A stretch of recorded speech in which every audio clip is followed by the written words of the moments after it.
আমরা একটা সুন্দর পৃথিবীতে বাস করি। চেয়ে দেখো কত সুন্দর প্রকৃতি তোমার চারপাশে। চলো আমরা সৃষ্টির শুরুতে ফিরে যাই, দেখি বাইবেল আমাদের সে বিষয়ে কি বলে। সৃষ্টির শুরুতে ঈশ্বর আকাশমণ্ডল ও পৃথিবী তৈরি করলেন। ঈশ্বর অন্ধকারকে বললেন, আলো হোক।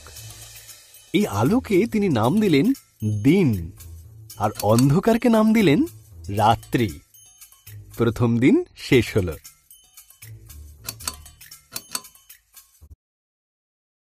এরপর ঈশ্বর উপরের জল থেকে নিচের জলকে আলাদা করে ফাঁকা জায়গা তৈরি করলেন, যার নাম দিলেন আকাশ। দ্বিতীয় দিন শেষ হল।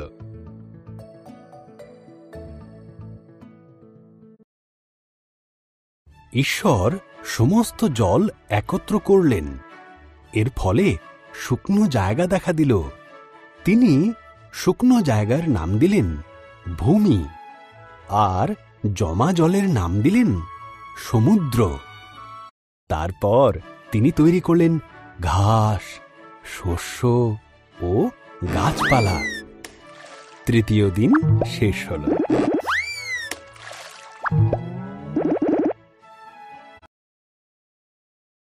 এরপর ঈশ্বর আকাশে বিভিন্ন আলো তৈরি করলেন, দিনের জন্য সূর্যকে আর রাতের জন্য চাঁদ ও তারাদের তৈরি করলেন। চতুর্থ দিন শেষ হল।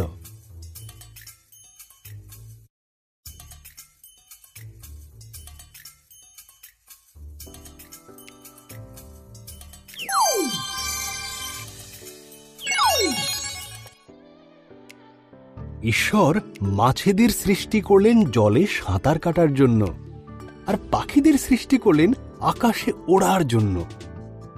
তোমাদের সন্তান হোক, তিনি তাদের বললেন। তোমরা বংশবৃদ্ধিতে ও সুরে পৃথিবীকে ভরিয়ে দাও। পঞ্চম দিন শেষ হল।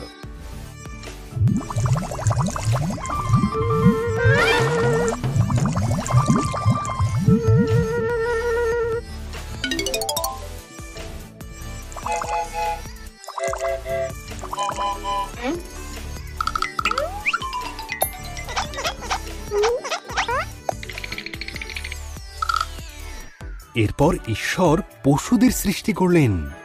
তিনি গৃহপালিত পশু, বন্য পশু ও সরীসৃপ প্রাণী তৈরি করলেন।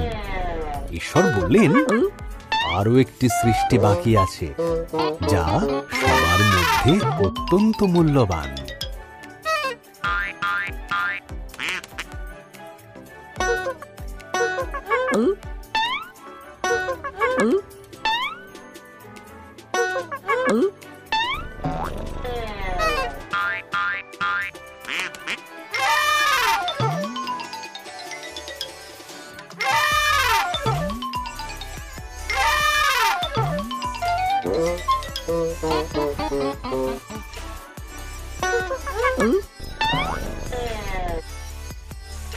তাই তিনি নিজের মতন করে পুরুষ ও নারী সৃষ্টি করলেন।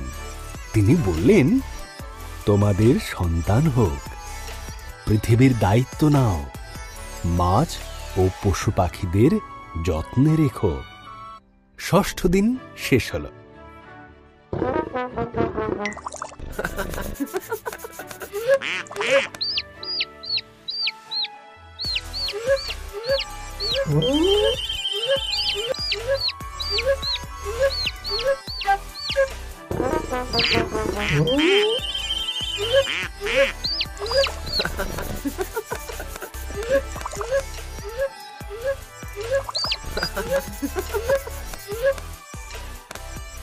এরপর ঈশ্বর দেখলেন তাঁর সমস্ত সৃষ্টিকে খুব সুন্দর। তিনি বললেন, এই সপ্তম দিনে তিনি বিশ্রামে গেলেন এবং দিনটিকে স্মরণীয় করে রাখলেন। সপ্তম দিন শেষ হল।